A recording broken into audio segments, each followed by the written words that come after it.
আসসালামু আলাইকুম। এটিএন বাংলা সংবাদে সবাইকে স্বাগত জানাচ্ছি আমি অনামিকা হাসান পুনম। শুরুতেই সংবাদ শিরোনাম।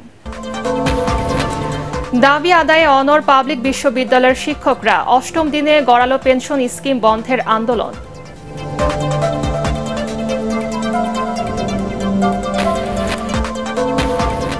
কোটা বিরোধী আন্দোলনে সারা দেশের বিভিন্ন পয়েন্টে জড়ো হচ্ছে শিক্ষার্থীরা। আদালতে চূড়ান্ত রায় না হওয়া পর্যন্ত জনদুর্ভোগ সৃষ্টি হয় এমন কর্মসূচি না দেওয়ার আহ্বান ওবায়দুল কাদেরের। 4 দিনের সফরে বেইজিং এর পথে প্রধানমন্ত্রী, দুদেশের অংশীদারিত্ব নতুন উচ্চতায় যাবে আশা সংশ্লিষ্টদের।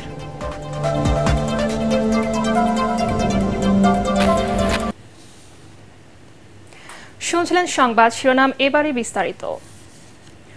সর্বজনীন পেনশন স্কিম প্রত্যয় বাতিল করে সুপার গ্রেডে অন্তর্ভুক্তির দাবিতে অষ্টম দিনের মতো ক্লাস পরীক্ষা বর্জন করে আন্দোলন করছেন ঢাকা বিশ্ববিদ্যালয়ের শিক্ষকরা।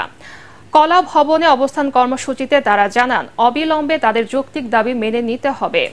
এর আগে একই দাবিতে প্রশাসনিক ভবনের সামনেও মিছিল করেছে ঢাকা বিশ্ববিদ্যালয়ের কর্মকর্তা কর্মচারীরা। মনির হোসেন তপুর রিপোর্ট। শিক্ষক কর্মকর্তা কর্মচারীদের টানা কর্মবিরতিতে স্থবির ঢাকা বিশ্ববিদ্যালয়। সোমবার সকালে প্রশাসনিক ভবনের সামনে থেকে বিক্ষোভ মিছিল বের করে কর্মচারীরা। একই সাথে লাগাতার কর্মবিরতিও পালন করেন আন্দোলনকারীরা। বিশ্ববিদ্যালয়ের সব ধরনের ক্লাস, পরীক্ষা এবং দাপ্তরিক কার্যক্রম বন্ধ রয়েছে। খোলা হয়নি বিশ্ববিদ্যালয়ের কেন্দ্রীয় গ্রন্থাগারও। আলোচনার মাধ্যমে দ্রুত এই সমস্যার সমাধান প্রত্যাশা করছেন আন্দোলনকারীরা। যতদিন আমাদের দাবিটা আদায় না হয় ততদিনই আমরা কর্মবিরতিতে থাকবো। আমাদের অফিস ক্লাস অবশ্যই বন্ধ থাকবে, দাবি না মানা পর্যন্ত আমরা ঘরে ফিরেও যাব না। ঢাকা বিশ্ববিদ্যালয়ের কলা ভবনে শিক্ষকরা অবস্থান কর্মসূচি পালন করেন। অবিলম্বে বৈষম্যমূলক পেনশন স্কিম বাতিলের দাবি জানান তারা, অন্যথায় শিক্ষা ব্যবস্থা হুমকির মুখে পড়বে। স্কিমে প্রথম হলো যে আপনি যখন রিটায়ার্ড করবেন, আপনার স্পাউস এখন আজীবন পেনশন পাবে আমৃত্যু। প্রত্যেক স্কিমে 75, অর্থাৎ আমি যদি 75 বছর পর্যন্ত বেঁচে থাকি পেনশন পাই, আমার ওয়াইফ আর কোনো পেনশন পাবে না। তো এটা তো একটা বিশাল ডিসক্রিমিনেশন, তাই।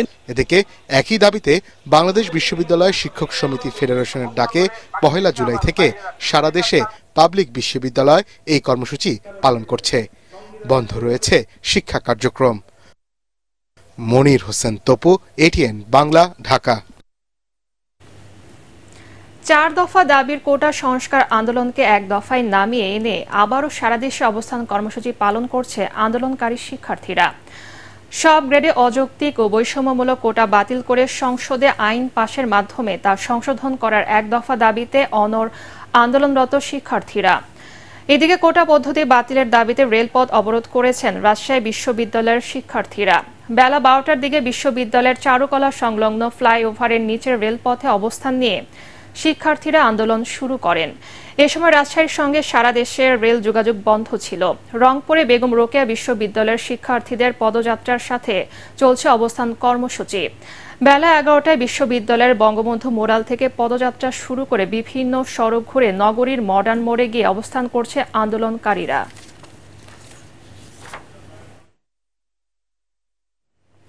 দর্শক, এই মুহূর্তে ঢাকা কলেজের সামনে রয়েছেন আমাদের সহকর্মী মাজহারুল হক মুহাজির। আমরা সরাসরি চলে যাচ্ছি তার কাছে। মুহাজির, আন্দোলনরত শিক্ষার্থীরা কি বলছেন?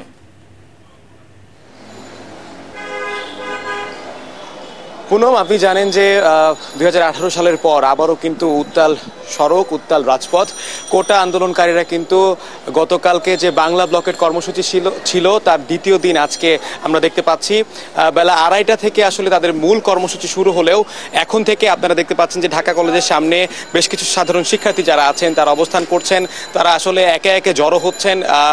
সেই জড়ো হওয়ার পর তারা আমাদেরকে এর আগে যেটি জানিয়েছেন যে ঠিক 2:30 বাজে তারা এখান থেকে সায়েন্স ল্যাব মোড়ে অবস্থান নেবেন এবং সেই বাংলা ব্লকের কর্মসূচির যে তাদের যে দাবি ছিল সেই দাবি আসলে মেনে না নেওয়া পর্যন্ত তারা কিন্তু আসলে এই কর্মসূচি বা এই অবস্থান কিংবা এই অবরোধ তারা কিন্তু এটা সক্রিয় রাখবেন। আমরা কিন্তু সকাল থেকেই রাজধানীর বিভিন্ন জায়গায় খোঁজ নিয়েছিলাম যে সদরঘাট থেকে শুরু করে মহাখালী থেকে আগারগাঁও, বেশ প্রত্যেক শিক্ষা প্রতিষ্ঠান যেগুলো রয়েছে সব জায়গায় কিন্তু আসলে শিক্ষার্থীরা সরব এই কোটা আন্দোলনকারী কোটার বিরুদ্ধে। আপনাকে একটু জানিয়ে রাখতে চাই যে এর আগে গতকাল রাতে যে আন্দোলনের সমন্বয়ক যারা ছিলেন তারা কিন্তু বারবার বলছিলেন যে এই দাবি মেনে নেওয়া না হলে তারা কিন্তু তাদের এই আন্দোলন, এই চলমান যে প্রক্রিয়া আছে সেটা বজায় রাখবেন। এবং একই সাথে কাল যখন সবাই শাহবাগে জড়ো হচ্ছিল তারা কিন্তু বারবার এই একটা ঘোষণা দিচ্ছিলেন যে এই অবরোধ বা এই বাংলা ব্লকের কর্মসূচির যে সড়ক এর মাত্রা কিন্তু আসলে বাড়বে, দিনকে দিন এই জিনিসটা বাড়বে। এবং একই সাথে তারা এখানে সাধারণ শিক্ষার্থীরা যেটা আমাদেরকে বলছেন যে যেভাবেই হোক তারা এই কোটার বিরুদ্ধে অবস্থান নেবেন। এই 2018 সালের পর আসলে তারা যে নামছেন তারা এইভাবে আর নামতে চান না, তারা সেই পড়ার টেবিলে আবার ফিরে যেতে চান। কোনো মেয়ে ছিল আমার কাছে এই মুহূর্তে ঢাকা কলেজ থেকে সব শেষ, তারা হয়তো বা 8টার দিকে যে তারা অবস্থান নেবেন। শাহবাগে 3:30টার দিকে কর্মসূচি আছে, পরবর্তী সংবাদে হয়তো আমরা তা জানিয়ে দিতে পারবো। পুনম। মহাজির, আপনাকে ধন্যবাদ। দর্শক, আমরা সরাসরি কথা বলছিলাম ঢাকা কলেজের সামনে থেকে আমাদের সহকর্মী মাজহারুল হক মহাজিরের সাথে। সরকার কোটা বাতিলের পক্ষে আন্তরিক বলে উচ্চ আদালতে আপিল করেছে বলে জানান আওয়ামী লীগ সাধারণ সম্পাদক ওবায়দুল কাদের। তিনি বলেন, আদালতে চূড়ান্ত রায় না হওয়া পর্যন্ত এই বিষয়ে অপেক্ষা করতে হবে। ধানমন্ডিতে দলীয় সভাপতির রাজনৈতিক কার্যালয়ে আয়োজিত সংবাদ সম্মেলনে তিনি এসব কথা বলেন। এ সময় রাস্তাঘাট বন্ধ করা সহ জনদুর্ভোগ সৃষ্টি হয় এমন কর্মসূচি পরিহার করা উচিত বলে জানান আওয়ামী লীগ সাধারণ সম্পাদক। কোটা আন্দোলনে রাজনীতি ঢুকে পড়েছে উল্লেখ করে ওবায়দুল কাদের বলেন, বিএনপি প্রকাশ্যে এই আন্দোলন ভর করেছে। আরও কারা এর সঙ্গে যুক্ত এবং এটা ষড়যন্ত্রের অংশ কিনা তা আন্দোলনের গতি দেখে বোঝা যাবে।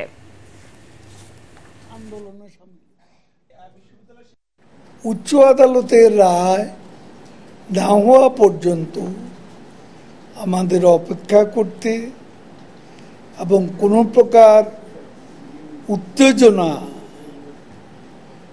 এবং রাস্তাঘাট বন্ধ করে মানুষের দুর্ভোগ সৃষ্টি পরিহার করা উচিত। 4 দিনের সফরে আজ সকালে বেইজিংয়ের উদ্দেশ্যে ঢাকা ছেড়েছেন প্রধানমন্ত্রী শেখ হাসিনা। সকাল 11:17 প্রধানমন্ত্রীকে বহনকারী বিমান বাংলাদেশ এয়ারলাইন্সের বিশেষ ফ্লাইটটি বেইজিংয়ের পথে ঢাকা ছেড়ে যায়। প্রধানমন্ত্রী শেখ হাসিনার চীন সফরে দুদেশের অংশীদারিত্বকে নতুন উচ্চতায় উন্নীত করবে বলে আশা করছেন সংশ্লিষ্টরা। বাংলাদেশ ও চীনের মধ্যে অবকাঠামো, যোগাযোগ, জ্বালানি সহ 20টি চুক্তি ও সমঝোতা স্মারক সই হওয়ার সম্ভাবনা রয়েছে। বেইজিং থেকে আপেল মাহমুদের রিপোর্ট। প্রায় 5 বছর পর বেইজিংয়ে আসছেন প্রধানমন্ত্রী শেখ হাসিনা। চূড়ান্ত হয়েছে দুদেশের মধ্যে প্রায় 20টি চুক্তি ও সমঝোতা স্মারক সইয়ের প্রস্তুতি। প্রধানমন্ত্রীর এই সফরকে ঘিরে প্রত্যাশার কথা জানালেন নেতারা। অবকাঠামোগত উন্নয়নের বাইরেও আমাদের ব্যবসার যে সুযোগ সুবিধাগুলো বা কারেন্সি রিলেটেড যে ব্যবসায়ীদের জন্য যে আরএমবি কারেন্সি রিলেটেড যে সুযোগ সুবিধাগুলো সেগুলো আমরা হয়তো এবার শুনতে পাবো। ওনাদের সাথে যে এলসি সংক্রান্ত যে প্রবলেমগুলো আছে সেগুলো আমাদের আশা করি সলভ হয়ে যাবে। দুই দেশের সরকার প্রধানের আলোচনার মধ্য দিয়ে বাণিজ্যিক সম্পর্ক অনন্য মাত্রায় যাবে এমন প্রত্যাশা প্রবাসীদের। আমাদের এখানে অনেক সংখ্যক স্টুডেন্ট সংখ্যা আছে যারা বিভিন্ন সময় ভিসা সংক্রান্ত ব্যাপারে তারপর এম্বাসিতে প্রবলেম ফেস করে। এই প্রবলেমগুলো যাতে সবাই একটু দৃষ্টি আকর্ষণ করে। প্রধানমন্ত্রীর আগমনে অত্যন্ত আনন্দিত এবং আমরা অধীর আগ্রহে অপেক্ষা করছি যে আরো বৃহৎ পরিসরে আমরা আরো কিছু করতে পারবো চায়নার ব্যবসা বাণিজ্যে।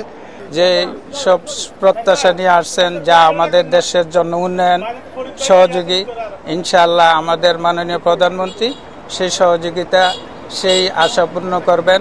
সফরের আগামী 2 দিন চীনের রাষ্ট্রপতি ও প্রধানমন্ত্রীর সাথে দ্বিপাক্ষিক বৈঠক ছাড়াও গুরুত্বপূর্ণ বৈঠক হবার কথা রয়েছে। বঙ্গবন্ধু কন্যার সম্মানে শি জিনপিং আয়োজিত নৈশভোজে যোগ দেবেন বাংলাদেশ সরকারের প্রতিনিধিরা। বাংলাদেশের উন্নয়নের পরীক্ষিত বন্ধু চীন। প্রধানমন্ত্রী শেখ হাসিনার 4 দিনের এই সফরের মাধ্যমে বাংলাদেশের অর্থনৈতিক অগ্রগতির পাশাপাশি দুদেশের মধ্যে যে বাণিজ্য ঘাটতি আছে সেটি অনেকটা কমে আসবে বলে মনে করছেন সংশ্লিষ্টরা। Apple Mahmud, ATN Bangla, Beijing, চীন। গ্রামীণ টেলিকমের শ্রমিক কর্মচারীদের লভ্যাংশ আত্মসাতের মামলায় অভিযোগ গঠনের বৈধতা চ্যালেঞ্জ করে হাইকোর্টে আবেদন করেছেন প্রতিষ্ঠানটির চেয়ারম্যান ডক্টর মোহাম্মদ ইউনুস। সোমবার ডক্টর ইউনুসের আইনজীবী আবদুল্লাহ আল মামুন এই আবেদন করেন। বিচারপতি নজরুল ইসলাম তালুকদার ও বিচারপতি কাজী ইবাদত হোসেনের দ্বৈত বেঞ্চে আবেদনটির উপর শুনানি হবে। গত 12 জন গ্রামীণ টেলিকমের শ্রমিক কর্মচারীদের লভ্যাংশ আত্মসাতের মামলায় ডক্টর ইউনূস সহ 14 জনের বিরুদ্ধে অভিযোগ গঠন করেন ঢাকার বিশেষ জজ আদালত। আগামী 15 জুলাই এই বিষয়ে সাক্ষ্য গ্রহণের তারিখ রাখা হয়েছে।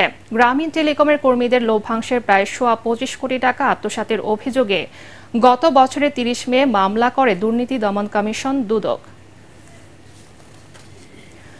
আন্তর্জাতিক বাণিজ্য বিশেষ করে রপ্তানি প্রক্রিয়া সহজ এবং সুরক্ষা নিশ্চিতে দেশে কাগজবিহীন অর্থ ব্যবস্থা গড়ে তুলবার তাগিদ দিয়েছেন অর্থ প্রতিমন্ত্রী ওয়াসিকা আয়েশা খান। তিনি বলেন, কাগজবিহীন বাণিজ্য ব্যবস্থা গড়ে তুলতে জাতিসংঘের যে নির্দেশনা রয়েছে তা অর্জনে সরকার কাজ করে যাচ্ছে। রাজধানীর একটি হোটেলে international chamber of commerce ICC আয়োজিত বাংলাদেশে আন্তর্জাতিক বাণিজ্য ডিজিটালাইজেশন শীর্ষক এক কর্মশালায় অংশ নিয়ে তিনি এসব কথা বলেন। এ সময় এলডিসি উত্তরণের সম্ভাবনাময় আন্তর্জাতিক বাণিজ্য কাজে লাগাতে ডিজিটালাইজেশন অত্যন্ত গুরুত্বপূর্ণ বলে মত দেন মন্ত্রী। কর্মশালায় আরও বক্তব্য রাখেন এশিয়ান ডেভেলপমেন্ট ব্যাংক এডিবির কান্ট্রি ডিরেক্টর অ্যাডিমন গিন্টিং সহ অন্যান্যরা। It is quite clear that faster customs processes and reduced operational costs with improved goods traceability for compliance and trust and better data quality for informed customs decision making, for the reuse of business data in government systems and processes, for the standardized approach for goods identification from origin to destination, simplifying compliance.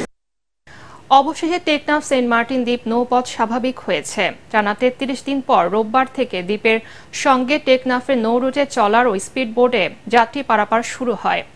গতকাল সকালে টেকনাফের নৌঘাট থেকে দুটি trawler Saint মার্টিনের উদ্দেশ্যে যাত্রী ও পণ্য সামগ্রী নিয়ে রওনা দিয়ে দ্বীপে পৌঁছায়। অন্যদিকে সেন্ট মার্টিন দ্বীপ থেকেও 3টি ট্রলার এবং আরও কয়েকটি স্পিড বোট যাত্রী নিয়ে শাহপরীর দ্বীপ জেটি হয়ে টেকনাফে পৌঁছায়। গত 4 জুন থেকে এই পথে নৌযান চলাচল বন্ধ ছিল। সেন্ট মার্টিন দ্বীপের যাত্রীবাহী বোট মালিক সমিতির সভাপতি মোহাম্মদ রশিদ জানিয়েছেন, বর্ডার গার্ড বাংলাদেশ বিজিবির পরামর্শ মতো ট্রলার ও স্পিড বোটের আগে ও পেছনে উঁচু বাসে বাংলাদেশের পতাকা উড়িয়ে টেকনাফ ও সেন্ট মার্টিন নৌ রুটে চলাচল করা হচ্ছে। ক্লোজ আপ ওয়ানের প্রথম আসরে যেসব উদীয়মান শিল্পীরা বাজিমাত করেছিলেন তাদের একজন মশিউর রহমান রিঙ্কু। সেই আসরে রিঙ্কুর অবস্থান ছিল সেরা 5-এ। এরপর মাতিয়ে তুলেছিলেন সঙ্গীত অঙ্গন। কিন্তু পরপর 4 বার ব্রেন স্ট্রোক করে রিঙ্কু এখন গান থেকে অনেক দূরে, পারেন না ঠিক মতো চলাফেরা করতেও। জনপ্রিয় এই গায়ক সবকিছু ছেড়ে পড়ে আছেন গ্রামের বাড়ি নওগাঁর আত্রাই উপজেলার বরসাউতা গ্রামে, পার করছেন অলস সময়। নওগাঁ প্রতিনিধি রায়হান আলমের পাঠানো তথ্যচিত্রে আরও জানাচ্ছেন আশিকুর রহমান। বেশি ভালোবাসলে মানুষ দুঃখ দেয় তার প্রতিদান, এই দুনিয়ার কিছু। 2005 সালে অনুষ্ঠিত ক্লোজ আপ ওয়ান প্রতিযোগিতার প্রথম আসরে তাক লাগিয়ে সঙ্গীত জগতে নিজের জায়গা করে নেন রিঙ্কু। ব্যস্ত হয়ে পড়েন স্টেজ শো ও অ্যালবাম প্রকাশে। লালন সার এসব দেখি কানার হাট বাজার রিঙ্কুর কণ্ঠে সারা দেশে আলোড়ন সৃষ্টি করে। দেশ বিদেশের স্টেজ শোতে রিঙ্কুর জনপ্রিয়তা ছিল ঈর্ষণীয় পর্যায়ে।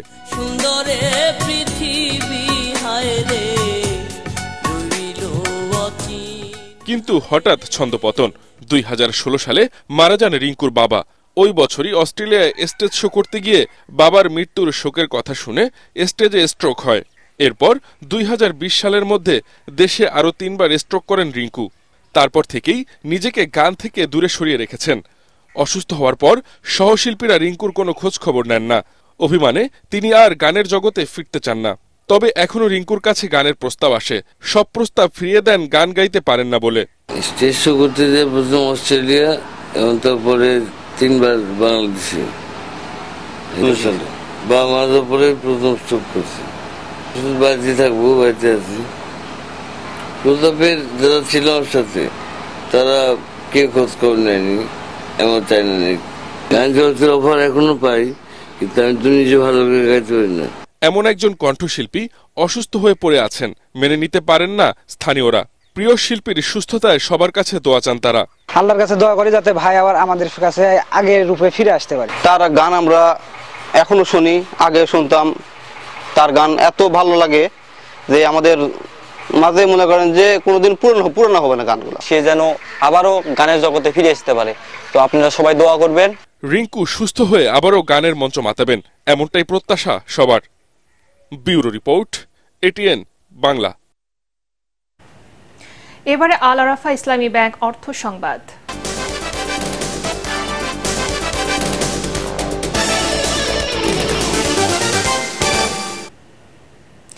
রাষ্ট্রপতি মোহাম্মদ শাহাবুদ্দিনের সাথে প্রবাসী বাংলাদেশিদের সবচেয়ে বড় প্ল্যাটফর্ম এনআরবি ওয়ার্ল্ডের প্রতিনিধি দল সৌজন্য সাক্ষাৎ করেছেন। এনআরবি ওয়ার্ল্ডের সভাপতি মোহাম্মদ শাহিদুজ্জামানের নেতৃত্বে 12 সদস্যের একটি প্রতিনিধি দল এই অনুষ্ঠানে অংশ নেন। প্রতিনিধি দল রাষ্ট্রপতিকে এনআরবি ওয়ার্ল্ডের লক্ষ্য ও কর্মকাণ্ড সম্পর্কে বিস্তারিত তুলে ধরেন। সেই সঙ্গে এনআরবি ওয়ার্ল্ডের প্রকাশনা বিজনেস আমেরিকা ম্যাগাজিন তার হাতে তুলে দেন। অনুষ্ঠানে এনআরবি ওয়ার্ল্ড প্রতিনিধি দলের পক্ষ থেকে 27 থেকে 29 ডিসেম্বর সিঙ্গাপুরে এনআরবি ওয়ার্ল্ড সামিট 2024-এ রাষ্ট্রপতিকে প্রধান অতিথি হিসেবে উপস্থিত থাকতে আমন্ত্রণ জানানো হয়। এই সময় রাষ্ট্রপতির কার্যালয়ের সচিব ও উচ্চ পদস্থ কর্মকর্তারা উপস্থিত ছিলেন। আন্তর্জাতিক সংবাদ।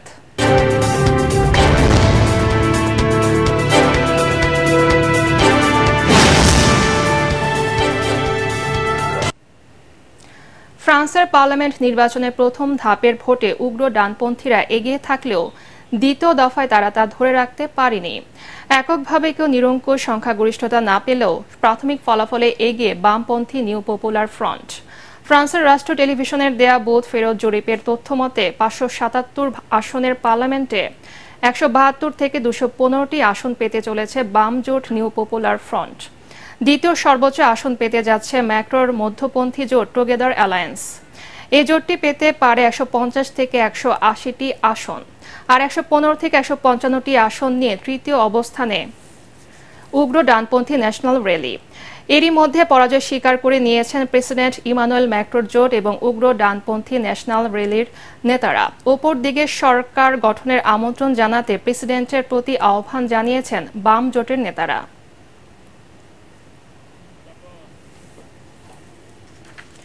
ফ্রান্সের রাজধানী প্যারিসে শেষ হলো আন্তর্জাতিক বস্ত্রশিল্প মেলা। 1 জুলাই থেকে শুরু হওয়া এই মেলার পর্দা নামে রোববার Bangladesh export promotion bureau and ফ্রান্সে অবস্থিত বাংলাদেশ দূতাবাসের সার্বিক ব্যবস্থাপনায় এতে অংশগ্রহণ করেছে বাংলাদেশের 17টি প্রতিষ্ঠান। এবছর মেলায় 50,000 দর্শনার্থীর উপস্থিতি ছিল। মেলায় বাংলাদেশের বস্ত্র শিল্পের নতুন অগ্রগতি তুলে ধরেন আর্গন ডেনিন্সের পরিচালক। তবে বাংলাদেশের প্যাভিলিয়ন নিয়ে কিছুটা হতাশা ব্যক্ত করেছেন বাংলাদেশের অন্যতম পোশাক রপ্তানিকারক প্রতিষ্ঠান এজে এর কর্ণধার চিত্রনায়ক অনন্ত জলিল। মেলার সার্বিক পরিস্থিতি নিয়ে আগত সাংবাদিকদের সাথে কথা বলেন বাংলাদেশ এম্বাসি ফ্রান্সের কমার্শিয়াল মিনিস্টার মোহাম্মদ মিজানুর রহমান।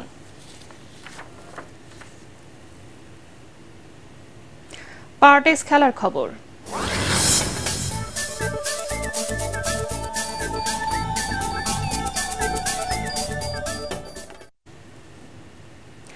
পাকিস্তানের কোচ হিসেবে প্রথম অভিযানে বাংলাদেশের বিপক্ষে সাফল্য পেতে চান জেসন গিলেস্পি।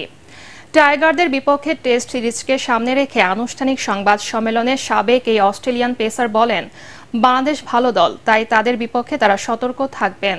নিজের ক্যারিয়ারের শেষ টেস্টে বাংলাদেশের বিপক্ষে 201 রান করেছিলেন এই পেসার। 21 আগস্ট রাওয়ালপিন্ডিতে হবে প্রথম টেস্ট। আমার সব মনোযোগ এখন পাকিস্তান দলের উপর।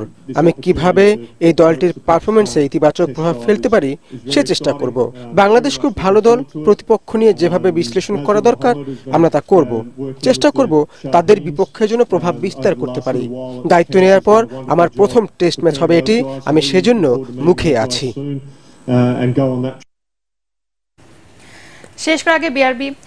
শেষ করার আগে সংবাদ শোনাম আরেকবার। দাবি আদায়ে অনর পাবলিক বিশ্ববিদ্যালয়ের শিক্ষকরা 8ম দিনে গড়ালো পেনশন স্কিম বন্ধের আন্দোলন।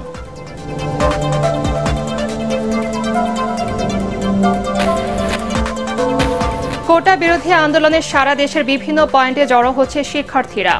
আদালতের চূড়ান্ত রায় না হওয়া পর্যন্ত জনদুর্ভোগ সৃষ্টি হয় এমন কর্মসূচি না দেওয়ার আহ্বান ওবায়দুল কাদেরের।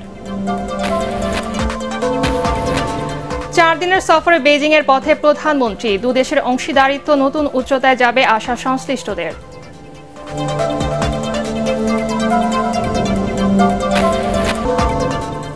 পরবর্তী সংবাদ দেখার আমন্ত্রণ জানিয়ে এখনকার মতো শেষ করছি। এটিএন বাংলার সংবাদ ইউটিউব দেখতে ব্রাউজ করুন youtube/ATN বাংলা নিউজ। ধন্যবাদ সবাইকে।